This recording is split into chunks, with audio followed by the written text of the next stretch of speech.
moçambicana e estrangeira para poder minimizar o impacto dos estragos provocados por este ciclone. E para tal, conto com a presença de dois convidados, falo concretamente do Dr. Titus Queiroz, que é diretor de programas da Cruz Vermelha, conta ainda com a presença do Dr. Ernesto Macuampa, que é especialista em governação. Quero antes de mais agradecer a vossa presença por terem aceito o nosso convite. Obrigado. Bom, indo concretamente para o tema que vai ser analisado esta noite, eu preciso primeiro recordar que passam cerca de 2 semanas após o ciclone tropical Idai, que infelizmente o número de óbitos tende a aumentar a cada dia que passa. Queria começar mesmo por si, Dr. Queiroz, olhando para o número, ou seja, as expectativas dos já afetados por este ciclone. Estamos a falar dos números que são apresentados constantemente pelo governo moçambicano. Acha que corresponde à verdade ou não, e como é que olha então para o nível de resposta que tem sido dado assim, que é para poder minimizar o sofrimento das populações? Bom, boa noite, caros telespectadores. Obrigado por estar aqui para partilhar algumas informações sobre o que está-se a fazer no terreno com relação à resposta a este ciclone.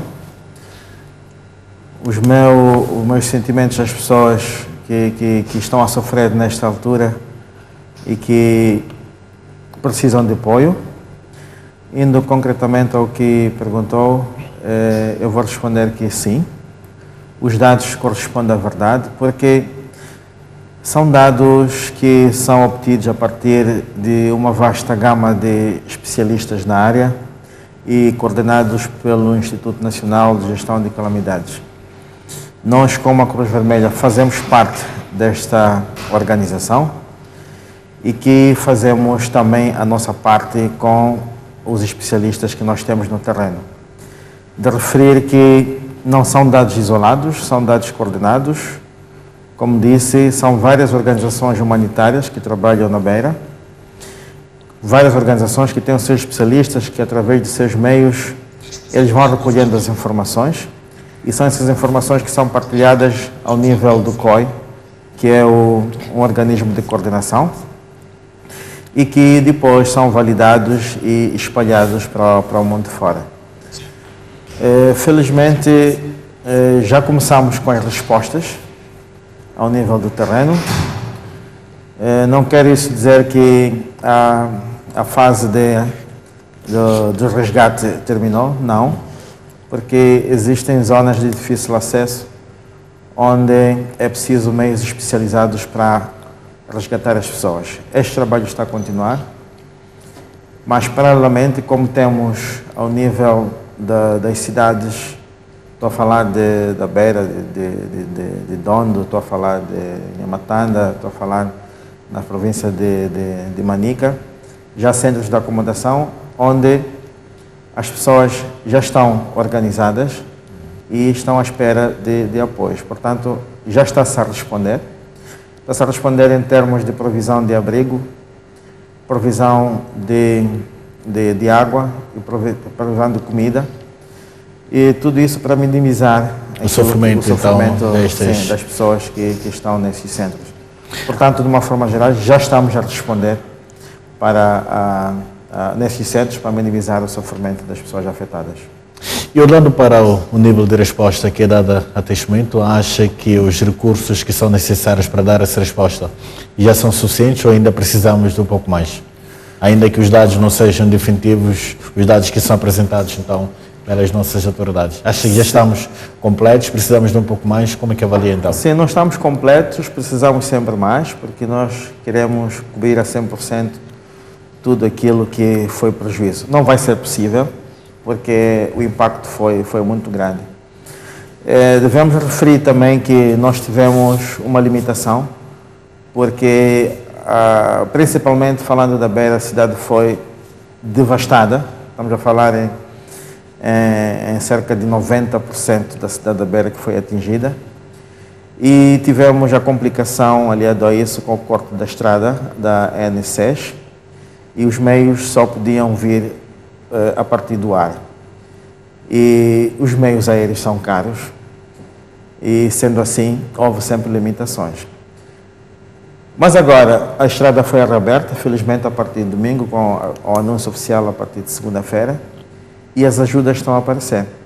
Existe muita gente de boa vontade, existe uma campanha, uma mobilização ao nível do país e ao nível internacional.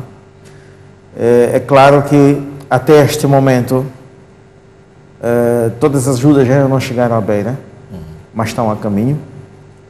Posso citar alguns exemplos aqui a partir da Cruz Vermelha, que mobilizou meios a partir ao nível de Moçambique, a partir de Maputo, a partir de Nampula e outras províncias que ainda estão a mobilizar, mas estão a caminho. Ao nível internacional, os que conseguiram vieram com os meios aéreos. Já temos na cidade da Beira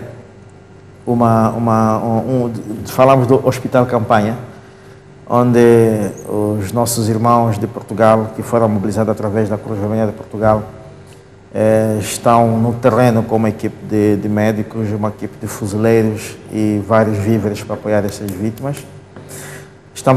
Temos também a Turquia, o Crescente Vermelho da Turquia, que está também na Beira para apoiar as vítimas e já começou a fazer a distribuição. E esperamos também, a partir da Espanha, meios aéreos com hospitais de campanha e víveres. Provavelmente amanhã esperamos que esteja já montada uma unidade para responder a questões de água e saneamento, que vai atender em média 100 mil pessoas. E várias outras ajudas vão aparecendo. Estamos à espera de um barco das Ilhas Reuniões e várias ajudas estão a aparecer. Estou a falar da Cruz Vermelha, mas também todas as outras organizações humanitárias estão mobilizadas e estão a ajudar. Claro que não chegaram todas ainda à Beira, mas já estão por vir. Sobre questões sanitárias vamos abordar lá mais adiante, mas queria convidar agora o Dr. Mapaco. Em linhas gerais, como é que olha então para o nível de resposta que é dada então após este ciclone que devastou a região centro do país? Boa noite a todos e os sentimentos são estendidos à população, tanto da Beira e afetados.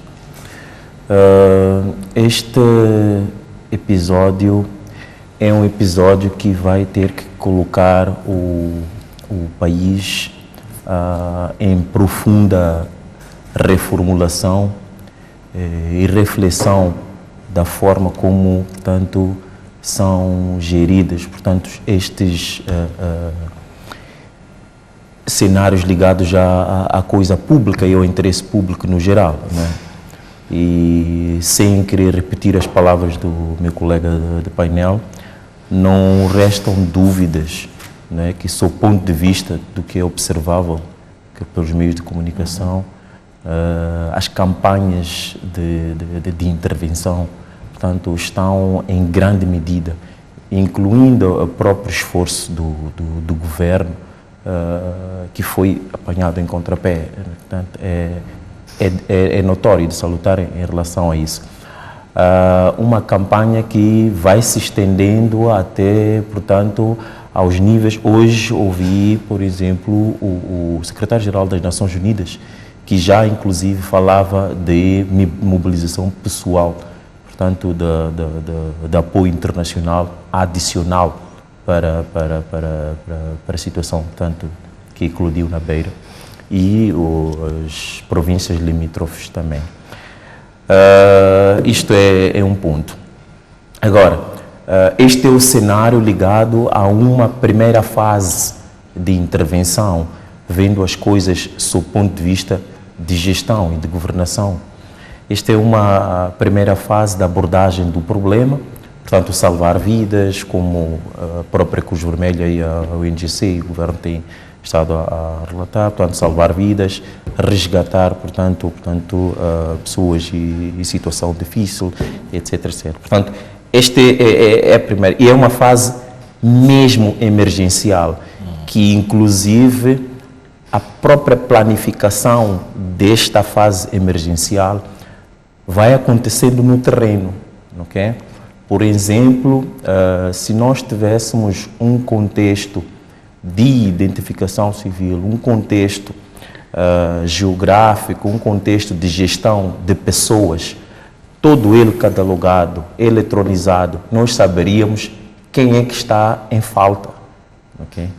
Para onde saíram as populações que viviam em determinado bairro, etc, etc. Portanto, saberíamos a este momento de quantas crianças estamos a falar, quantos adultos, etc, etc.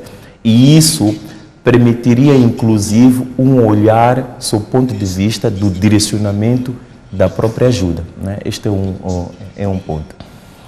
Agora, a seguir a isto, vai ter que haver um exercício muito sério, portanto, a 2 níveis. Há um nível mais ligado, portanto, aos gestores das calamidades naturais, da meteorologia, etc, etc, sob o ponto de vista de compreender, afinal de contas, geofisicamente, o que é que se passou. Portanto, ciclone é o termo que está apurado e consumido ao nível de senso comum. Mas, sob o ponto de vista geofísico, o que é que aconteceu de facto? Que fenómeno é este? Como é que se prevê esse tipo de fenómenos? Quais são, inclusive, as capacidades técnicas e científicas que nós temos de abordagem, portanto, de eclosão deste tipo de eventos, não é? Isto vai ter que ser refletido e refletido de forma, inclusive, de intervenção para vermos até que ponto as unidades, quer públicas, assim como particulares e privadas, que estão direcionamente ligados a este tipo de eventos, qual é a atenção orçamental, a atenção de equipamento que estas unidades têm. Falo em particular do INGC, falo em particular, portanto, do SENSAP, dos bombeiros, por exemplo. Qual foi a atuação? Falo, inclusive, também do próprio Instituto Nacional, portanto, de Meteorologia. Okay?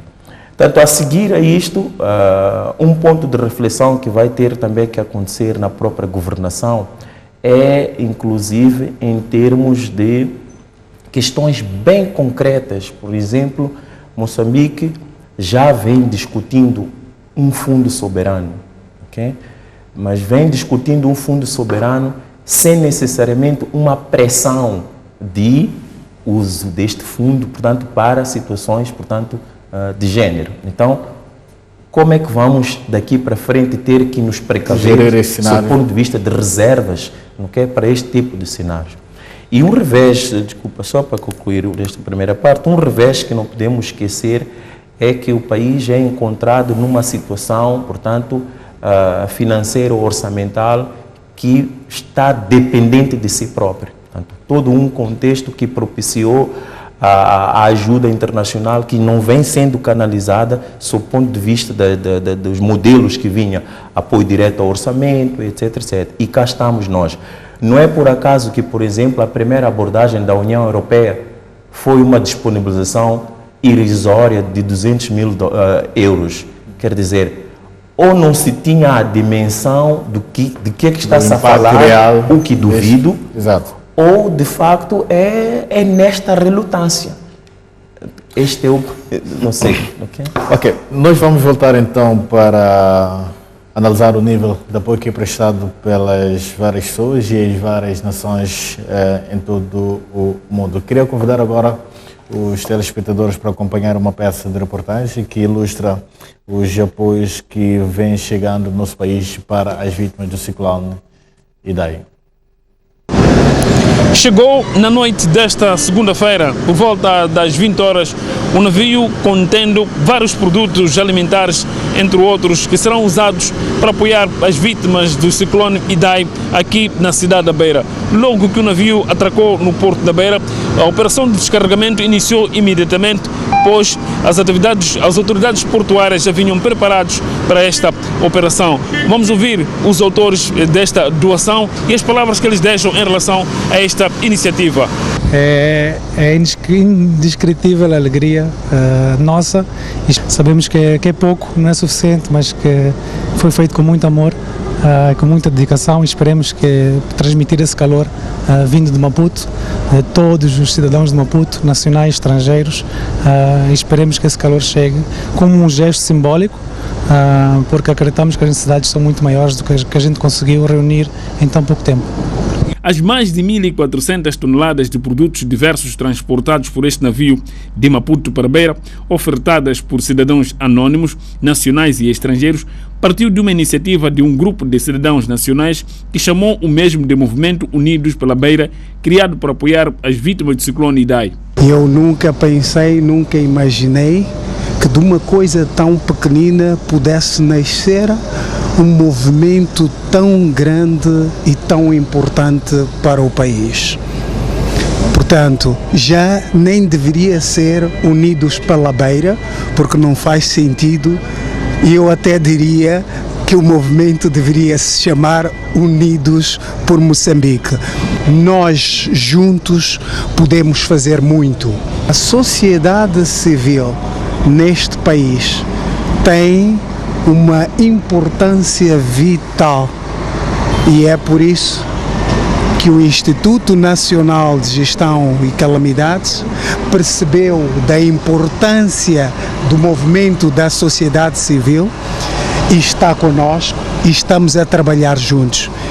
É importante a ajuda e esta ajuda não tem cores, não tem raças, não tem insígnias partidárias e isto é que é importante para um desenvolvimento de um país.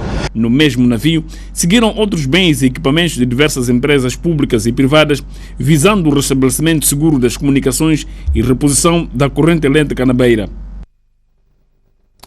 Portanto, por trás ficou esta peça de reportagem que ilustra o apoio que é dado às vítimas do ciclone Idai na região centro do país. Volto para si, Dr. Macuacua. Olhando para a magnitude dos problemas que foram provocados pelo ciclone Idai, o que acha que deve ser feito neste momento, mesmo para minimizar o sofrimento destas famílias? Há muita coisa que está estragada, pessoas de boa fé continuam a prestar o seu apoio. O que deve ser feito neste momento, mesmo para garantir que o sofrimento seja o mínimo possível? Exato. Bem, nós ainda somos um país que vive, portanto, de questões prementes como a alimentação, ok? E isto está, portanto, a ser, portanto, levado a cabo de forma grandiosa. A grande questão é que o contexto logístico que esta ajuda encontra será suficiente para que as ajudas, portanto, cheguem aos necessitados ou não. Portanto, esta que é a grande questão, porque... O ciente está a falar de questão daqui, a questão da quantidade dos produtos que vão chegando? Por exemplo, nós aqui vamos doar qualquer coisa, ok? Mas quem está no caminho intermédio para chegar às vítimas, etc, etc, muitas das vezes... Fala aqui da questão da gestão. Exato, não só, mas muitas das vezes este último indivíduo, okay, tem carências também. Então, qual é o grau de sensibilidade que ele tem, portanto, de olhar para as vítimas e dizer, não, eu tenho uma ética suficiente para não desviar, portanto... Não acha que esta é uma oportunidade para confiarmos um ao outro, nesta altura em que estamos num momento muito sensível, mais do que questão das desconfianças? Mas vamos partir por aí, só temos que confiar. Porque não existe, de facto, portanto, este mindset. Então defende que os apoios deviam ser canalizados de forma direta aos necessitados, é por aí? Não, estes, na verdade, é que são, mas como é que você vai conseguir, okay, que muitos destes afetados, inclusive, não estão em condições, portanto, detetáveis, muitos deles. Então, esta que é uma das questões. Agora, voltando à sua questão, há muitos exercícios que tem feito. O governo está a fazer muito, mas o governo tem que começar agora a pensar em ações multilaterais. Portanto, envolvimento governo central e governo autárquico, por exemplo. Exato. Hoje eu espantei-me o presidente do Conselho Autárquico da Beira ele está a programar, penso, para daqui a dias, um encontro de doadores. Ok, qual é o grau de relação deste encontro com os esforços do governo? Não sei. E na pergunta aqui, na Rádio France portuguesa, que era feita, perguntavam a ele, olha, e onde é que vai entrar o governo central aqui? Então, refere-se aqui à questão da conjugação dos esforços entre o governo central vai nos apanhar pelo caminho. Isto é um pouco estranho, não é? Não sei o que é isto de apanhar pelo caminho, mas esta é uma questão. Governo central, governo autárquico devem estar aqui fora da politização da questão, porque é um interesse público que está em causa. O outro ponto é, portanto, termos que fazer, nesta conjugação dos esforços que o governo multilateral, o governo vai fazer, portanto, líderes tradicionais, professores, especialistas, sociedade civil, agentes privados, porque há um tecido aqui econômico, social, que foi danificado, que hoje não estamos a ver, porque a prioridade é comida. Ok. Mas a seguir, as populações voltam para os mesmos lugares que estavam inundados ou não? O governo já adiou, por exemplo, a realização do recenseamento eleitoral. Mas eu até nem proporia alguma data, deixava até as condições, portanto, estarem criadas. Nem que as eleições não tivessem que acontecer, mas agora há efeitos políticos sobre estes aspectos. A questão ligada, por exemplo, à habitabilidade. Voltam para os mesmos lugares? Não sei. Não temos um background de hospitais móveis, por exemplo. Toda a nossa estrutura hospitalar é física e fixa. Não é que? Não temos uma estrutura, por exemplo, de lidar com degradação do tecido das pequenas e médias empresas para o emprego. Portanto, vem aí um contexto social e econômico muito sério a seguir. Portanto, obrigado, doutor Macoco. Doutor Queiroz, como é que estamos neste momento em termos de... estamos a falar da mobilização dos apoios e de que forma que a Cruz Vermelha em particular tem feito, o que é que tem feito a Cruz Vermelha para fazer chegar esses apoios? Esses apoios são todos coordenados... Primeiro a questão da mobilização, como é que estamos hoje e como é que fazemos chegar então o apoio aos necessitados? Em termos da mobilização por parte da Cruz Vermelha, nós temos ao nível das nossas sedes provinciais e ao nível da sede nacional, stands onde acolhemos todo tipo de ajuda, desde alimentos, roupas, água, abrigo, etc. E essas ajudas são depois catalogadas e registradas num cluster, nós chamamos de cluster, onde todos os outros, estou a falar das outras organizações humanitárias e pessoas de boa vontade e também empresas, canalizam a informação sobre o que é que tem, o que é que estão a dar. Aí, este mapa é partilhado com o líder, que é a UNGC, que sabe onde é que deve canalizar um certo tipo de apoio. Isso para dizer que as nossas ajudas são concertadas. E ao nível internacional, nós também mobilizamos apoios, e os apoios estão a chegar, sejam géneros como financeiros.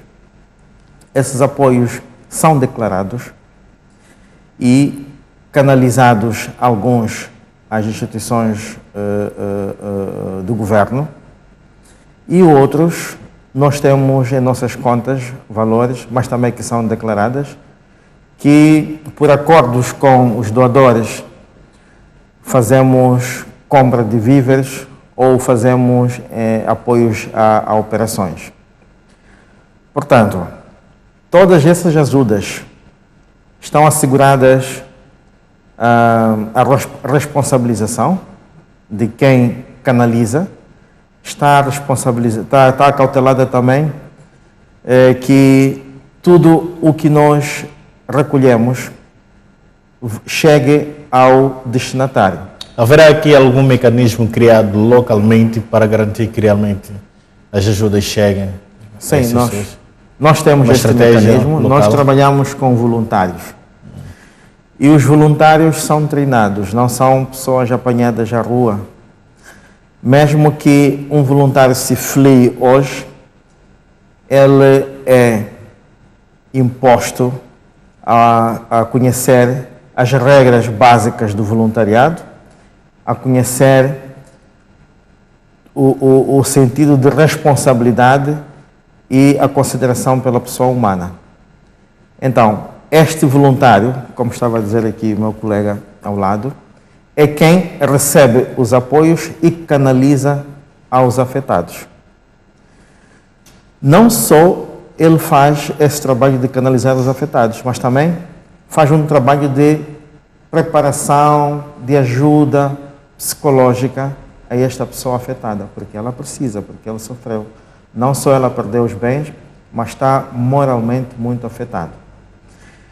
Todo este canal, desde o doador, passando por vários intermediários, até chegar ao beneficiário, é contabilizado, é seguido.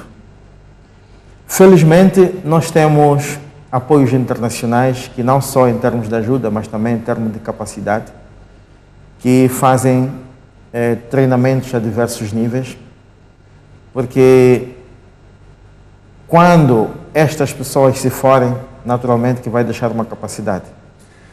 Então, nestes treinamentos, são acautelados que haja uma responsabilização e haja um princípio de boa gestão, transparência, de maneiras que também mereçamos não só confiança do afetado, mas também mereçamos confiança de quem oferece a ajuda. Sim. Obrigado.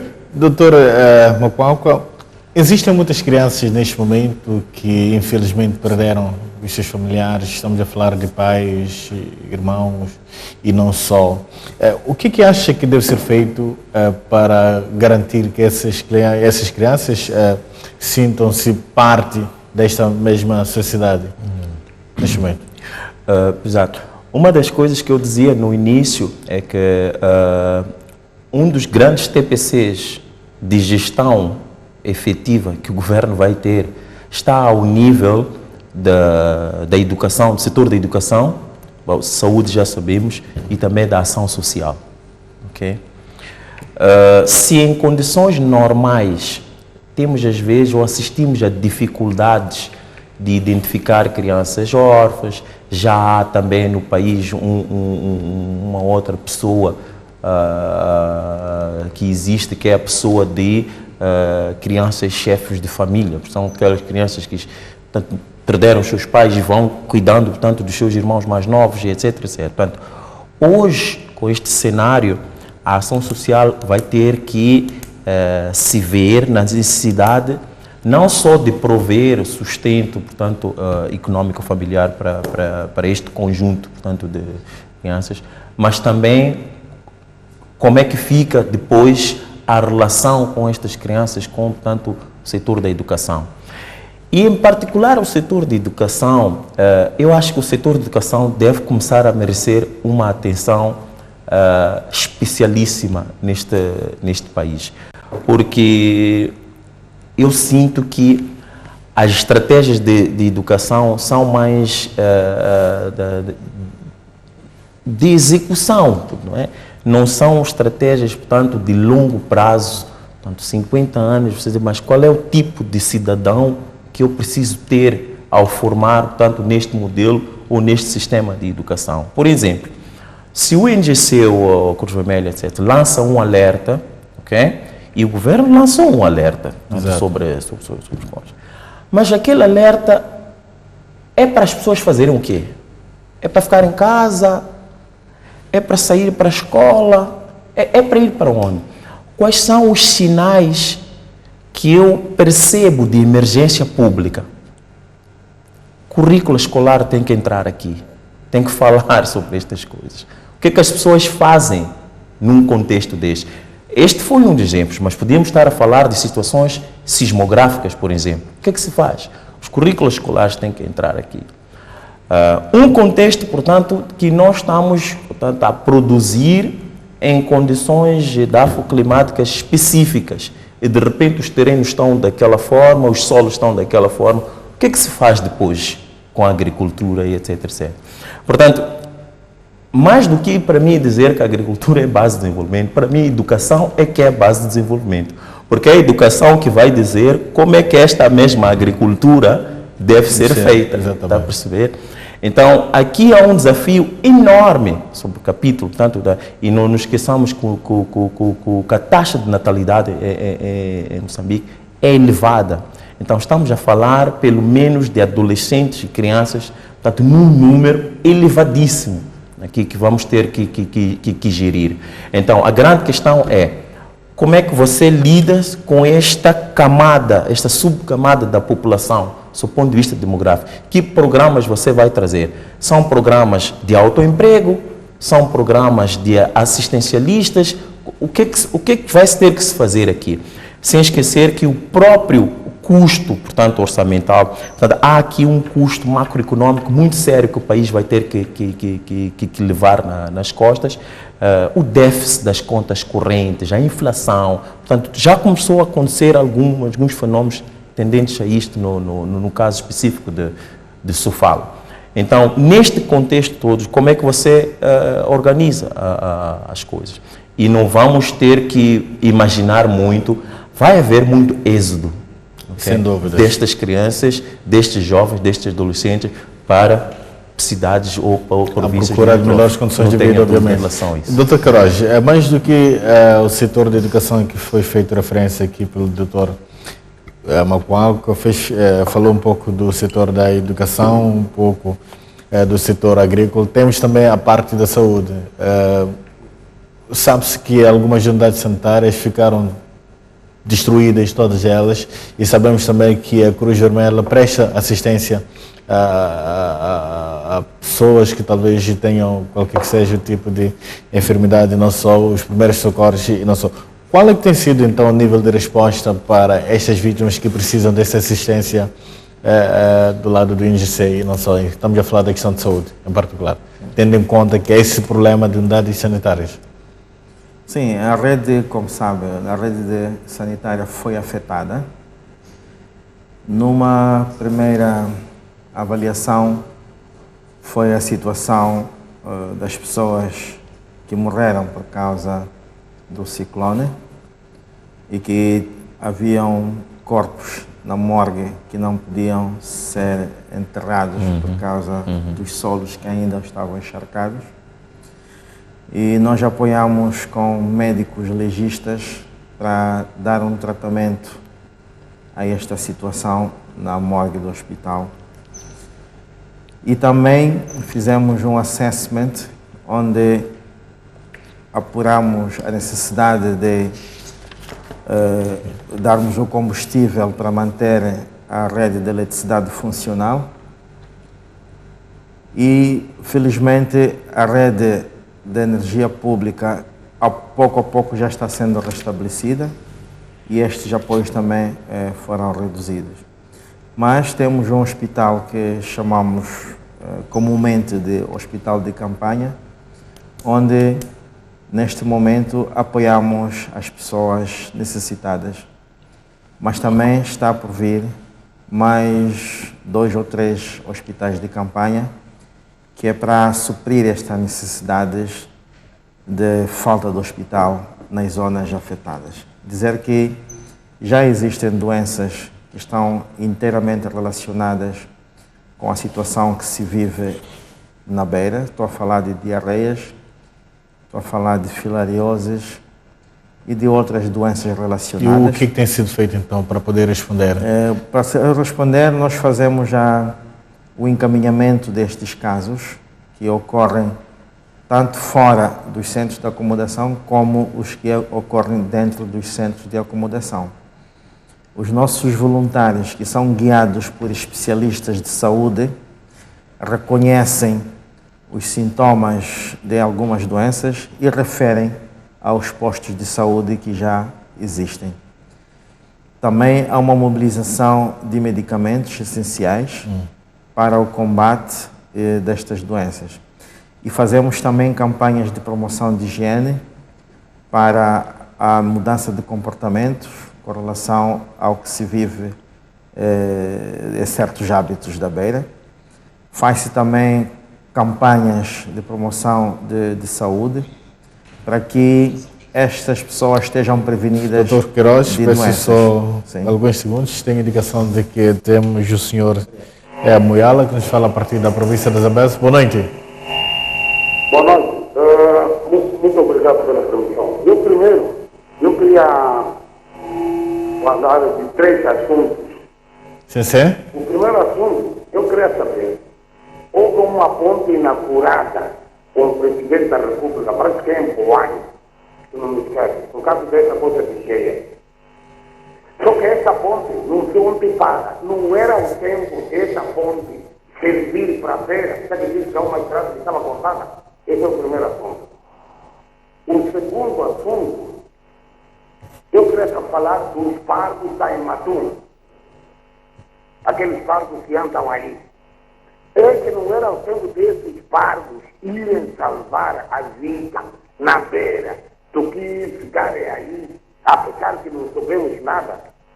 E o terceiro ponto, era sobre a nossa força marítima, que dizem que não sei o que, para salvação. Foram lá de calochas, mas os sul-africanos vieram lá com calochas próprias. E, por último, eu só dizer aí ao doutor, o doutor falou de uma questão que eu estava a acompanhar aqui, que era sobre agricultura, poderia ser, terceira educação poderia ser uma questão de ser a parte do desenvolvimento. Eu vou dizer que não. Na educação se aprende. E na agricultura, o estômago vazio não faz nada. Isso estou a recordar a passagem do presidente Samora Machel. Muito obrigado. Estou a falar do Aldo Mologo, da Zambeze. Mas eu gostaria de fazer essa primeira vez dos pardos e aquela ponta onde para. Que dizemos que era, até o qual inaugurou foi o presidente da República. Muito obrigado. Obrigado, caro telespectador que nos fala a partir da província da Zambeze. Portanto, telespectador assim que levanta algumas questões que desviam um pouco daquilo que é o nosso foco, porque estamos aqui a falar do nível de resposta para as vítimas do ciclone, e daí queria também aproveitar e apelar aos telespectadores que ligarem para nós para não desviarmos muito do foco daquilo que estamos a tratar no dia de hoje. Portanto, temos indicação de que está o Sr. Belmiro, que nos fala a partir da província de Inhambane. Boa noite, Sr. Belmiro. Muito boa noite. Antes de mais, eu gostaria de agradecer. Sim, fica à vontade. Sr. Belmiro, boa noite. Sim, boa noite. Sim, pode deixar ficar a sua opinião ou a questão. Pois, antes de mais, eu gostaria de agradecer a insistência da comunidade internacional, aí representado. Está-me a ouvir? Sim, consigo lhe ouvir. Foi representada, portanto, pelo senhor aí da Cruz Vermelha. Estamos num momento de crucificação e não é momento de nos apontarmos os dedos. Sim, continua, pode falar. Pois, estamos num momento em que devemos todos agir em prol dos desfavorecidos. Não é? E é um momento, portanto...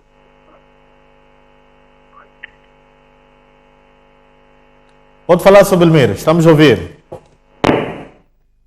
Parece que perdemos o contato com o Sr. Belmiro, que nos fala a partir da província de Inhambane. As linhas continuam abertas, a linha 5E continua aberta e o telespectador pode ligar e deixar ficar a sua opinião. Estava consigo o Dr. Queiroz e estávamos a falar aqui dos níveis de apoio que vão chegando, lá particularmente para o setor de educação e o que tem sido feito realmente. E queria também perceber se dos apoios que vão chegando na vossa instituição, temos Joana de Mato, que nos fala de choque. Boa noite. Boa noite. Sim, sim.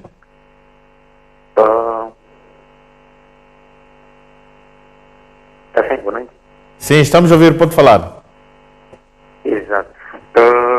Desculpa, aqui fala de Soco, hein?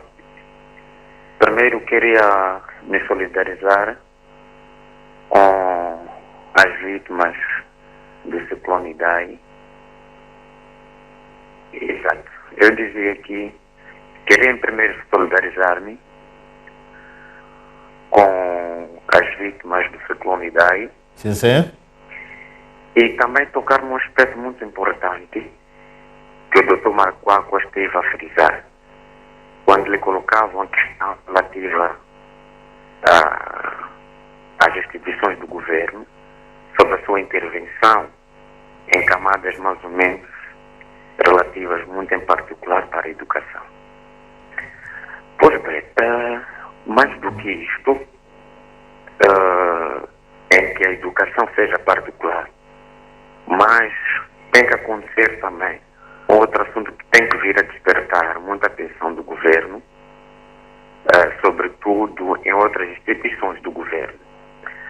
Porque falou muito bem que, para além da educação ser perpetuada, há outras instituições que devem estar adentro. Porque mesmo tocou um aspecto muito importante relativo ao êxito que vai acontecer. Mas este êxito também vai criar outros fenômenos sociais no local de origem. Por exemplo, a criminalidade vai ter de aumentar. A questão da mendicidade também vai ter de aumentar. Então, são assuntos que todos nós somos chamados a intervir neste todo processo. Então, agora vejamos, para além daquilo que o governo decide ou não fazer neste instante, há necessidade, tal como vê, que, muito em particular, os que intervêm nesses casos de calamidades naturais, sobretudo, são instituições do terceiro setor, que são filantrópicas. Tal como é o exemplo do Sr. Queiroz, que está aí a representar a Cruz Vermelha, e os outros. Então é um momento de o governo repensar relativamente nesses todos os aspectos. Então esta é a contribuição que eu quero deixar ficar. Muito obrigado. Muito obrigado, telespectador que falou em anonimato a partir da província de Gaza, portanto, a fazer referência aqui, ou a destacar a questão do êxito e também levantando possibilidades de aumentarem casos de mendicidade na região centro do país. Se calhar, talvez antes de passar a palavra para o Dr. Macualco comentar, queria mesmo ouvir o Dr. Queiroz em relação a essa mesma a questão que já tinha levantado. Como é que estamos hoje em dia, para além desses apoios que vão chegando em termos de bens alimentares e não produtos alimentares não só? Como é que estamos então? A nossa prioridade são os telespectadores. O Timóteo que nos fala de Tete, boa noite. Boa noite. Você resumindo, não tenho crédito. Sim, tá? sim. Eu só quero dizer que as pequenas e grandes empresas, como é que vai ser? E as pessoas que ficam nos bairros. Não percebi, desculpa. As pessoas que ficam, estou a falar de Cruz Vermelha, tem pessoas nas escolas, então aquelas que sofreram nos bairros, né? Aí tem chefe das casas, chefe da localidade. Então nos bairros, Angostura, Munhava, qual vai ser o procedimento deles no futuro? E pequenas e grandes empresas também que perderam tudo, como que vão iniciar? E que estão a ajudar, as pessoas estão nas escolas que vão Buzi, outras pessoas que estão a ser por outras localidades, e aqueles bairros que estão lá, que estão tudo totalmente bem estragados. Eu estou lá da beira, estou a 70 famílias, perdemos tudo, todo o tempo. O governo aí, qual vai ser o procedimento daqueles que têm chefe de casa, chefe de quarteirão, para encaminhar aquelas pessoas? O futuro deles está, quer dizer, nem emprego, já não tem, as pessoas perderam tudo. Então, nesse bairro, o governo, como que vai entrar? Eu só gostaria de saber, porque eu sou de lá, eu tenho muitos amigos lá, perderam tudo, mas eu estou vendo tudo com enquadrado nas escolas, as pessoas vão de bus. Agora eu quero saber de realmente aquelas pessoas da beira que vivem lá, aquelas pequenas grandes empresas, essas empresas grandes, que dizem que no ciclone não pagam como o seguro. Agora eles como vão fazer isso para frente. A MGC vai entrar lá nessas localidades, nesses bairros, Munhava, Espangara, e depois só pedir para essas televisões entrar também, talvez só na cidade, mas tem Munhava, Espangara, Nhambudima, Xota. Então não tem nada. Então a área livre essas pessoas. Como vai ser procedimento? Eu gostei que o governo fale com o chefe de escada, chefe de quarteirão, pessoas da localidade que estão lá, né? Para começar a consultar quantas famílias vivem, porque vimos aqui na televisão, estavam em bicha, cada família levava 10, grupo de amigos, está uma confusão lá. Então é para evitar, trabalhar com esse chefe de casa, chefe de quarteirão, para evitar essas pessoas. Realmente, numa família, somos africanos, dão coisas, 10 sacos, cada pessoa um saco. Por que não põe 10 quilos, 20 quilos em cada família? E quem tem mais força está levar a comida. Vou dizer, já nas escolas, aonde? Agora nos bairros, qual é o futuro deles? Psicologicamente, o que vai acontecer? O que o governo e o MGC estão a fazer para esses bairros?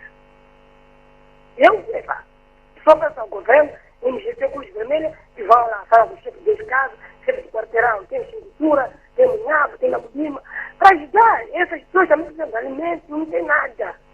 Não tem nada. Eu tenho vários amigos que estão fora. Por favor, não é só levar pessoas curso e levar pessoas. Bom, parece que perdemos a linha com o Sr. Timóteo, mas penso eu que já tinha deixado ficar o essencial. Destacar, questionar aqui qual é que será o destino então destas pessoas que perderam praticamente tudo por causa desta situação. Doutor Queiroz, já tinha levantado a questão para não ter que repetir. Sim, vou concretamente responder ao Sr. Timóteo, porque faz parte daquilo que eu já estava a explanar, é que isto é um ciclo. É um ciclo onde tivemos a magnitude, o impacto, as pessoas, os afetados, sofreram, e agora estamos num outro ciclo, onde estamos a fazer o assessment, a registar caso por caso sobre quais são as prioridades, quem são os afetados, quais são os setores, quais são as habitações, enfim, todo um processo de registro. Desculpa, doutor Queiroz, tem indicação de que está o senhor Avelino em linha, que nos fala da cidade de Maputo. Boa noite. Muito boa noite. Sim, pode deixar ficar a sua opinião, senhor Avelino. É muito simples. Parabenizar o painel. Eu acho que o painel, apesar de ser o homem da Cruz Vermelha, da sociedade civil, podia estar mais instituições no painel, mas está correto, está tudo correto, e estão dentro do programa, estão a falar tudo que é a verdade. E aqui uma coisa só queria deixar de lançar. Houve ciclone e houve as cheias. Eu acho que o que matou mais foi as cheias do que o ciclone.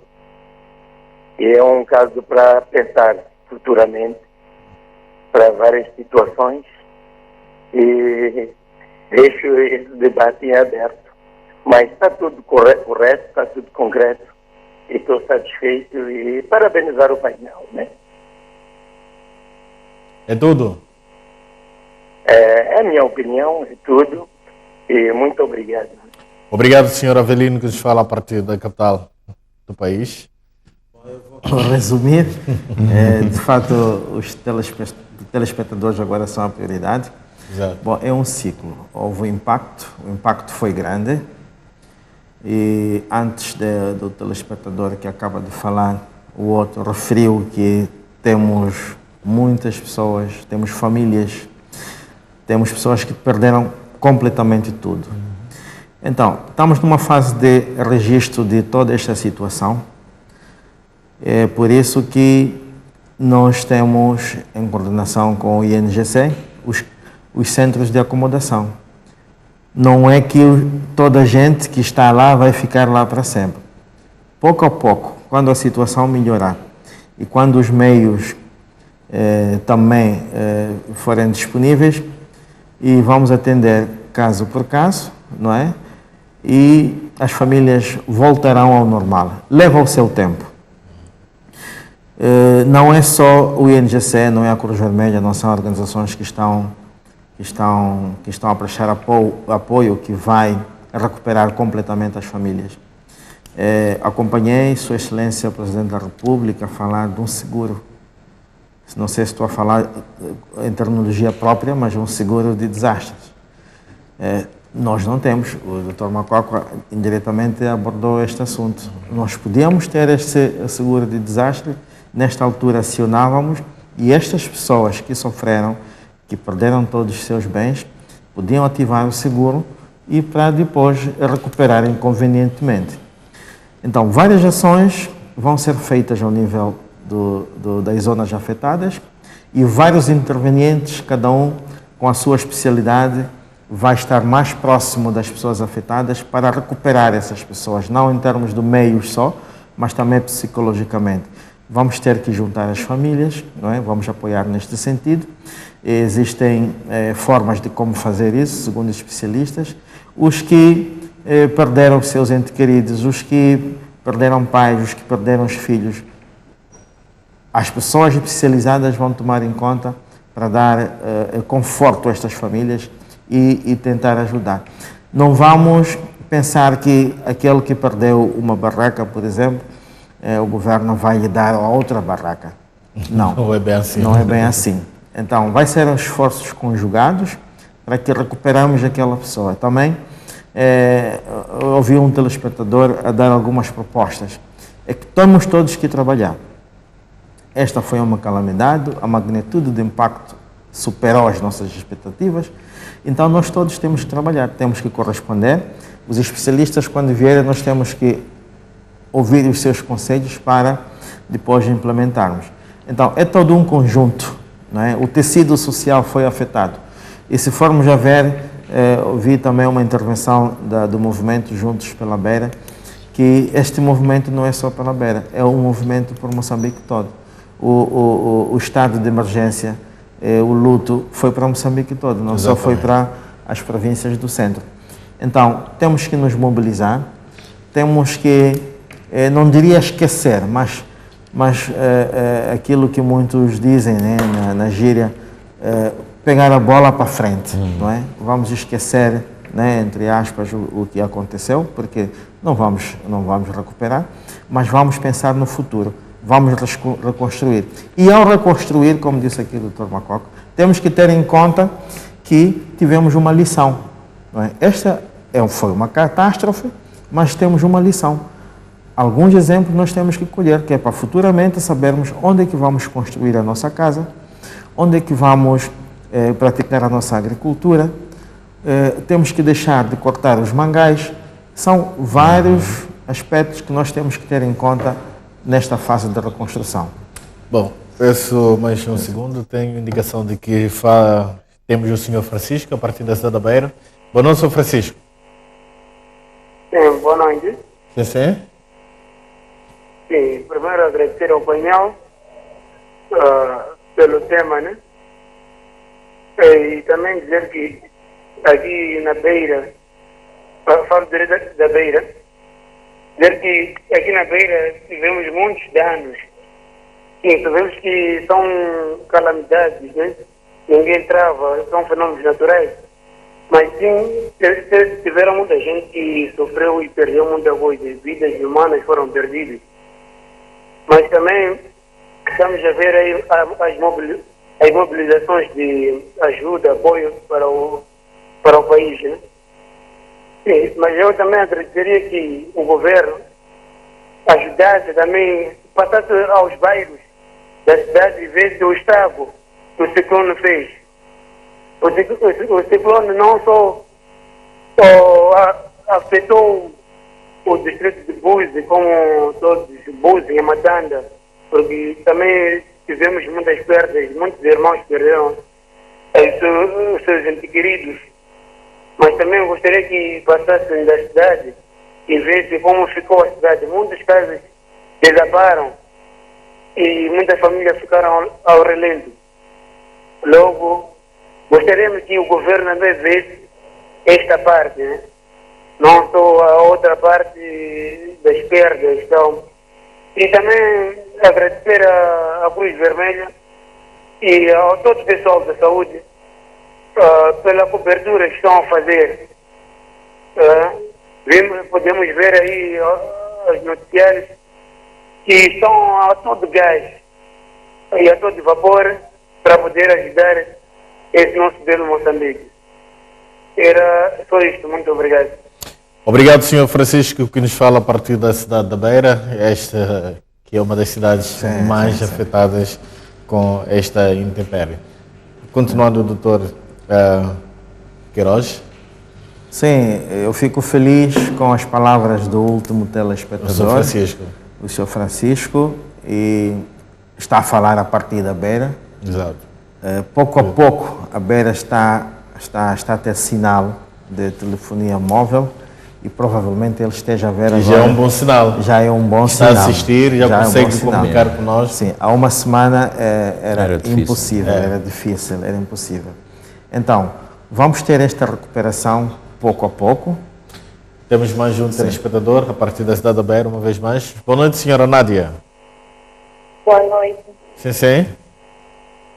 Em primeiro lugar, eu gostaria de lamentar o que aconteceu na zona centro, justamente na cidade da Beira, e pedir ao governo que, assim que as aulas retornaram, antes de iniciarem as aulas, mobilizassem uma equipe de apoio psicológico para os estudantes, que realizassem palestras nas escolas, porque não está a ser fácil para alguns estudantes terem que iniciar as aulas sem antes ter tido um apoio psicológico. Então, gostaria que se realizassem as palestras nas escolas. E o segundo ponto é acerca da mobilização das pessoas que estão a fazer a entrega dos donativos.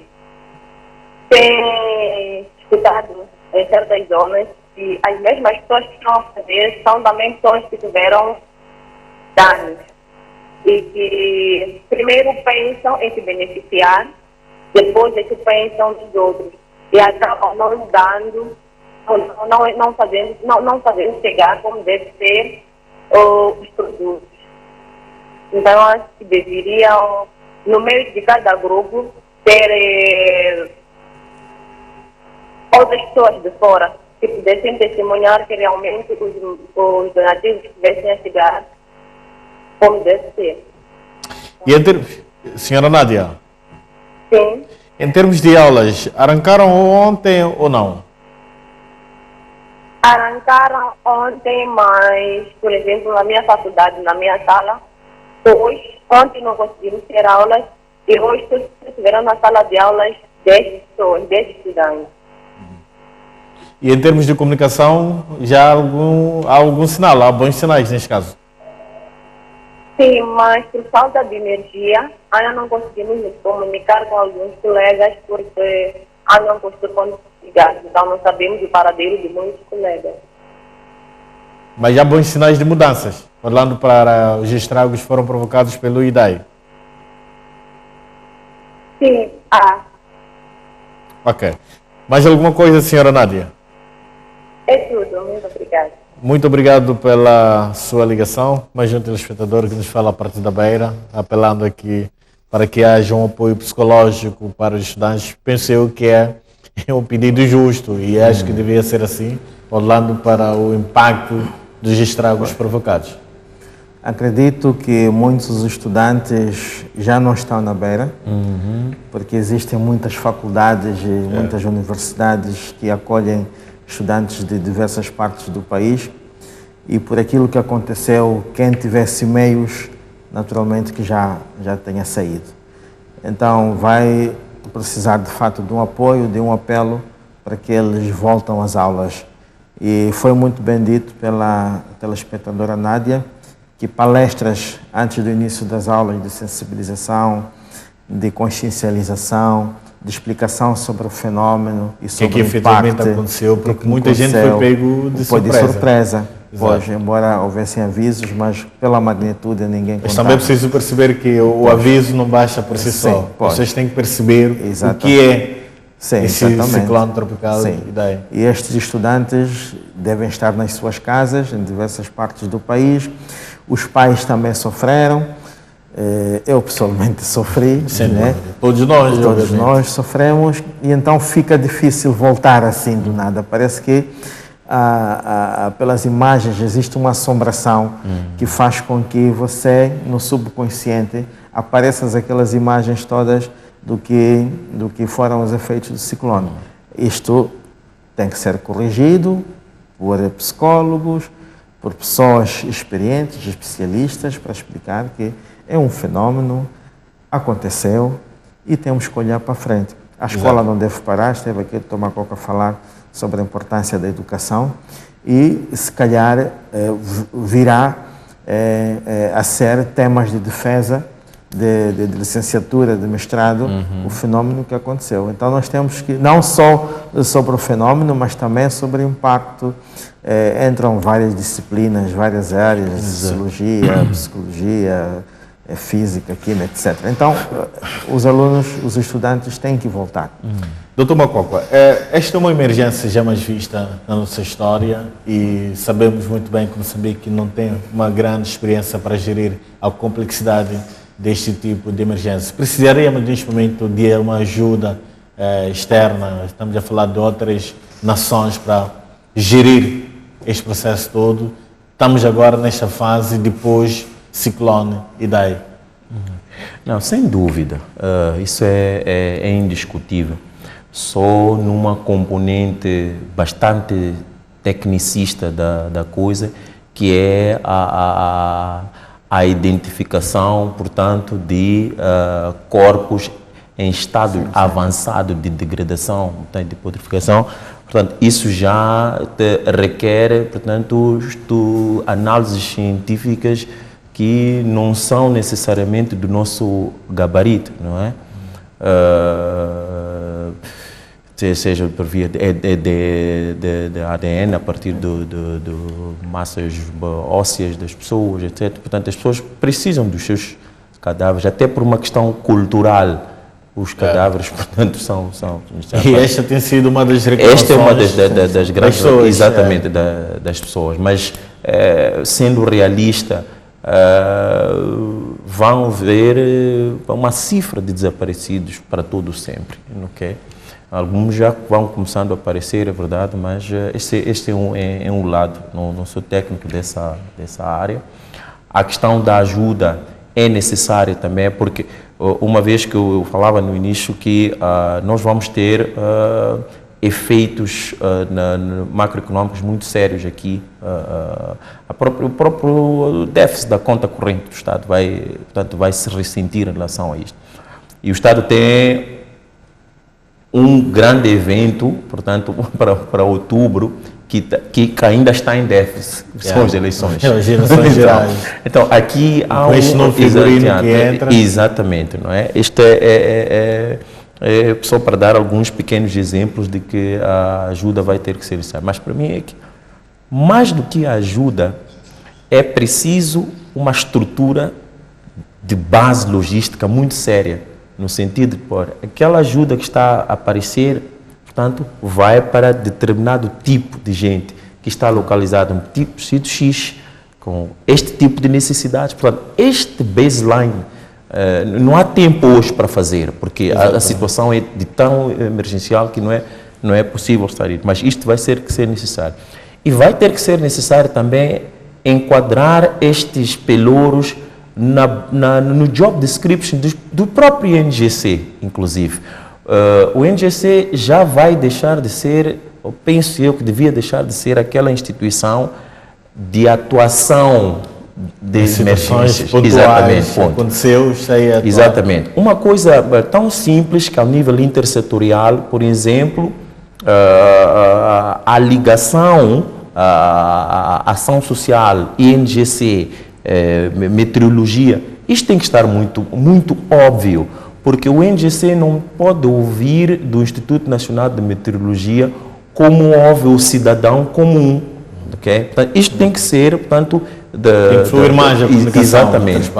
E a INGC, inclusive, em situações calamitosas, como é que ela age? Como é que ela age quando não há comunicação telefônica? Como é que ela age quando não há determinado tipo de transitabilidade rodoviária? O INGC tem que ter estas questões resolvidas no seu plano, portanto, de trabalho. Okay? Senão, não é INGC. INGC é isso. Okay? Então, são estas lições que vão acontecer. E uma coisa ao nível governamental também, que é lição,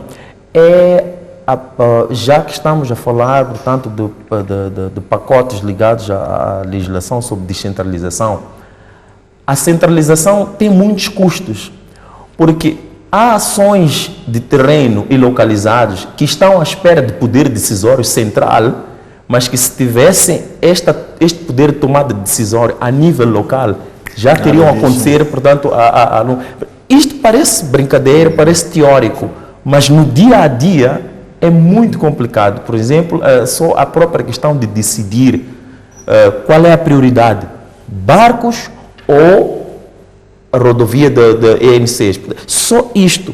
Então tem que esperar do nível central. Portanto, são aspectos descentralizáveis, não é, que o governo também ao longo do tempo vai ter que refletir, não é? Dr. Queiroz, os números tendem a ser atualizados a cada dia que passa. Estamos a falar das vítimas, dos óbitos, infelizmente. Olhando então para esta atualização, estamos a falar de números que aumentam, neste caso concreto. Precisamos de reforçar cada vez mais o pedido de apoio às vítimas. Sim, precisamos de reforçar cada vez mais o pedido de apoio, porque ainda não terminamos com o assessment, como estava a dizer aqui o doutor. Há uma necessidade de um assessment contínuo para determinar a nossa capacidade de resposta. O que está a acontecer é que muitas ajudas estão a aparecer, mas nós ainda não estamos terminados com o nosso plano de resposta. Por quê? Porque os elementos vão sempre aparecendo, por isso que os dados estão a ser sempre novos. O número de centros de acomodação vai aumentando, o número de pessoas nos centros vai aumentando, o tipo de necessidades das pessoas afetadas que estão nos centros também vão diversificando cada dia. Hoje já se falam de casos de diarreias que ainda têm que ser feitos exames laboratoriais para se apurar o despiste se de fato é cólera ou não. Então, onde há um aglomerado de pessoas também, para além do tipo de doenças e do número de doenças que aparecem, também aparecem outro tipo de problemas sociológicos. Então, há pessoas que não conseguem viver umas com as outras e há conflitos. Portanto, estes elementos todos têm que estar previstos nos planos de resposta. Então, ainda não temos um dado concluído e as organizações humanitárias, a sociedade civil no geral e tanto as pessoas de boa vontade estão se oferecendo para termos este plano já elaborado e iniciarmos concretamente aquilo que se chama plano de resposta e sabendo de fato como canalizar as ajudas e como canalizar todo tipo de apoio em conformidade com as necessidades. No entanto, vai-se respondendo, porque as ajudas já existem, os técnicos especializados também que já participaram em outras situações similares em outros países nos ajudam a prever algumas situações que estão cá e vamos respondendo à medida que o tempo vai correr. Portanto, Dr. Macuacua, já estamos na contagem decrescente para o fim do programa. Gostaria que deixasse ficar as últimas recomendações, talvez as últimas palavras, então, porque já estamos para fechar o programa. Sim, só para terminar, só enaltecer este esforço que vai sendo, portanto, a cada dia que passa, portanto, que é da parte do governo, assim como de particulares. Foi uma avalanche, quer dizer, inédita do ponto de vista falamos exatamente, falamos muito de egoísmo, etc, etc, mas desta vez, quer dizer, as pessoas só tiveram um revés, no sentido de que, bem, não sabemos qual é a estrutura de gestão que vai, portanto, dar conta disto, não é? Quer dizer, há uma desconfiança. Mas é preciso confiar nas nossas autoridades. Mas mesmo assim, portanto, as pessoas estiveram lá. A nível internacional também, é só ver, uma das primeiras formas de ajuda internacional veio por dinheiro, da Grã-Bretanha. Não é? Quer dizer, aquilo foi exatamente como estava a dizer, portanto, ignorar a desconfiança e avançar. Porque o assunto, eu conheço, trabalhei na Beira, no centro do país, eu conheço aquilo, ali vêm problemas muito sérios. Só na componente de saneamento, aqueles solos, okay? As latrinas, né? Quer dizer, o assunto ainda vai ser, portanto, Dr. Queiroz, últimas recomendações? Agradeço a todas as pessoas de boa vontade, as organizações não governamentais e as empresas que ajudam as pessoas afetadas a terem o mínimo possível para viver. E também apelo para que outras pessoas que ainda não fizeram as suas doações, que façam, porque a situação não vai minimizar-se tão já. O plano de recuperação leva o seu tempo. As pessoas, como disse algum telespectador, não têm casa, vão precisar de uma casa. Não têm comida, não têm panelas, não têm pratos. Então, é todo um conjunto, e perderam os seus entes queridos, é todo um conjunto de necessidades que precisa de alguém para dar o conforto. E eu agradecer aqui a este espaço para falar do que está a acontecer com os nossos colegas e com a situação que se vive na cidade da Beira. Obrigado. Obrigado, Dr. Queiroz. Obrigado, Dr. Macuaca. Muito obrigado, caro telespectador que ficou desse lado para acompanhar o programa Linha Aberta. Nós ficamos por aqui e voltamos numa próxima oportunidade, se Deus permitir. Continuação de uma ótima noite de terça-feira e continuar a acompanhar a restante programação da STV. Boa noite.